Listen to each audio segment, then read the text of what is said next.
on a beautiful Sunday, back at what is, if I do have a home yacht club, this is it, Bayview Yacht Club in Detroit. I'm not a member, but I sort of act like one, and they treat me like one. It's one of my favorite places to be in Michigan.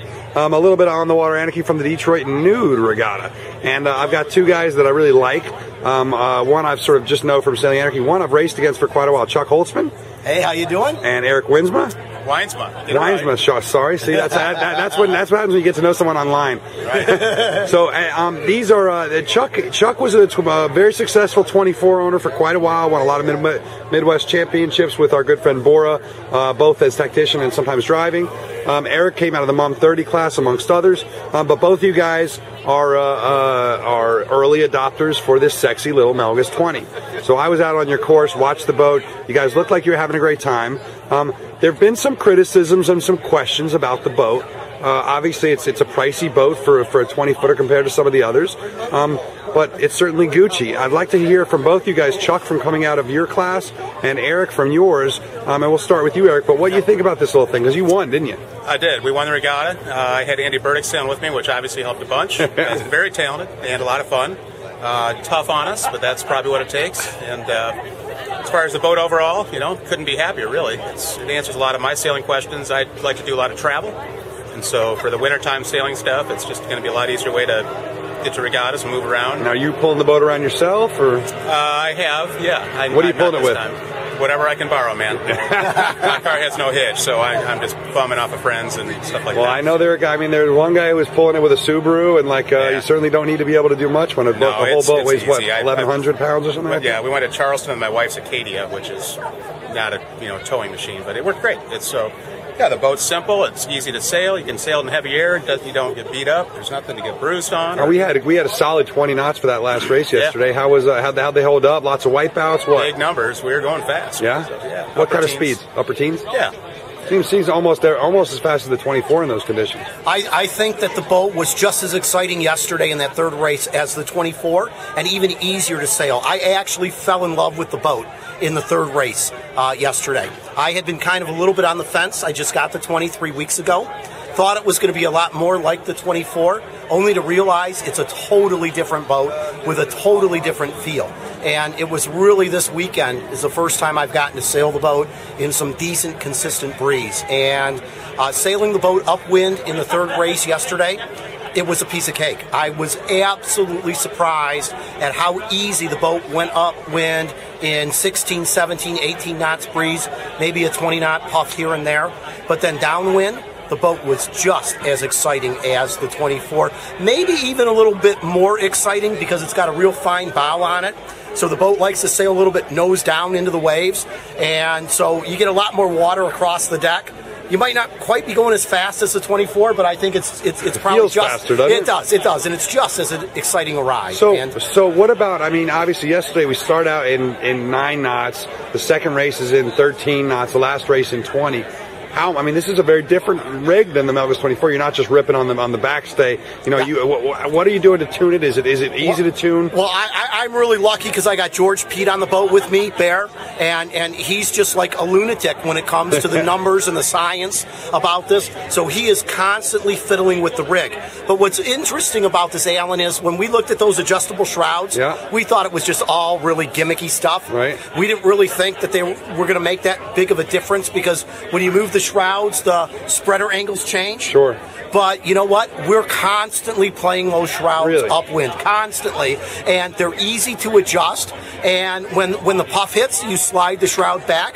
The forestay tension's right up. The boat just powers through the puff. Because you're not hiking, you can actually go and do that stuff. You got to. But we were surprised at how easy it is to adjust, and we were really kind of surprised at how much adjustment we're making throughout the course of the race. So what about Eric? What about compared to the Mum? How is the tuning to you and with Andy helping you? And what are you learning? Well, I wasn't allowed to get the tools out and adjust anything on the Mum, but on this boat, what Chuck was saying, it's really, even like in maybe 15 true, you can still move the cars. And so I think we finally, after this weekend, got to the point where we have our base setting. We now know what it is. And right on. We were quick all weekend, and just being able to to power up or deep. It just helps you shift gears easier. And so all right. I mean, really, honestly, I've talked to everyone in the class, and Melges obviously advertised with SA, and we want to see him succeed. The big question, though, for everybody has been, with the with really the only boat that's doing well in the sector besides the 20, the Viper, being so much less money. What made the decision for you to go to the 20, the Melges 20 over the Viper? Oh, I think it's a whole different deal. I mean, I like the Viper. It's just not. It's not for me. It's more of a, that's really more of a small boat dinghy. It's perhaps more athletic. I don't know, but these boats are so comfortable, like Chuck was saying, and going uphill. And one of my favorite parts of the sport, the three of us can just sit there in a row, legs in, and just talk strategy upwind the whole time. So it's the chess match part of the sport really comes out in this boat, and I think of it more as certainly not a big boat, but it's more substantial of a boat than a Viper. Yeah, it's a little bit more money, but with the Melges management behind it, the class is going to do great, and sure. So resale will be better, and I'm convinced this is the right boat, and I think a lot of people, if they'd had the experience, would totally agree. Well, and I think there's definitely room for a hiking and a non-hiking boat here. Yeah. And they both seem like really well put together boats, I agree, and the build quality in the Melges is excellent. You mentioned some criticisms earlier. It's a new boat, obviously there's some teething pains, but sure. Melges guys have been all about making sure everybody's satisfied. Andy Burdick drove back to Zenda Friday night after checking into our hotel. That's a nice drive, nice 7-hour drive. Pick up a part to get somebody on the water. So. Yeah, absolutely. And Chuck, talk to me, because you obviously spent a lot of money campaigning Flyer, the Melges 24, all over the country, and you won some big events, and you know how expensive it can be. Compare what you think of as far as running costs for this little boat. It's half, maybe even less than half. I was really surprised at how much less the sales were, because I expected maybe the sales would be a third less, but they're almost more than a half of what I pay for the 24. And although we're sailing with 3 right now, we may end up sailing with 4. I'm not sure the costs of crew logistics and things are going to be that much different or that much less. But one of the things I've noticed, Alan, with a lot of the Melges boats that I've owned in the past, when I wanted to get out of the boat, there's always a resale market for them. They hold their value really well. So although it may cost a few extra bucks to get in, you really do make it up on the backside. You could get into a lot of other classes that are a lot cheaper on the entry level. But again, when you want to upgrade your boat and you put the used boat on the market, you're not going to be able to sell them as easily as I've been able to sell the 24s in the past. And they've always done a good job of holding their value. And I think the 20 overall is a very, very quality boat.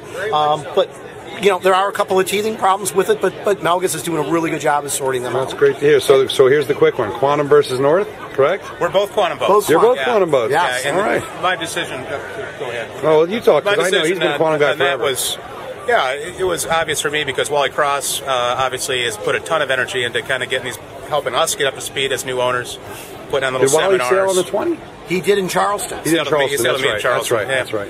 But Wally did a great job of demonstrating early on that he was going to be, involved in really getting this thing and getting us up to speed. So good support from Quantum, and I think good support from North, too. Eric Hollerbach had the North sails on, and the Quantums, just to me, appear to be just a bit flatter. And one of the things I noticed in the 24, the sails could never be flat enough. You want them as flat as you can, trim things as hard as you can, try to pump up the boat as much as you can. And so the Quantums have been really, really good, and it's nice to have a guy like Wally that we can work with here locally, who's active in the class, who likes to deal with the rig and figure out the tuning and design sails to match it. So it's a good program. All right, well, there you go. Word from the Melges 20 class, the Detroit NOOD and Beautiful Baby Yacht Club. Congratulations. Thank you. Did you get second, Chucky? We had such a disappointing third place. Oh, no. We had second, but good you enough. know what? We coughed it up in the last race. All right, well, we'll see you guys soon, and thank you. Thanks, Alan. Cheers. Yeah.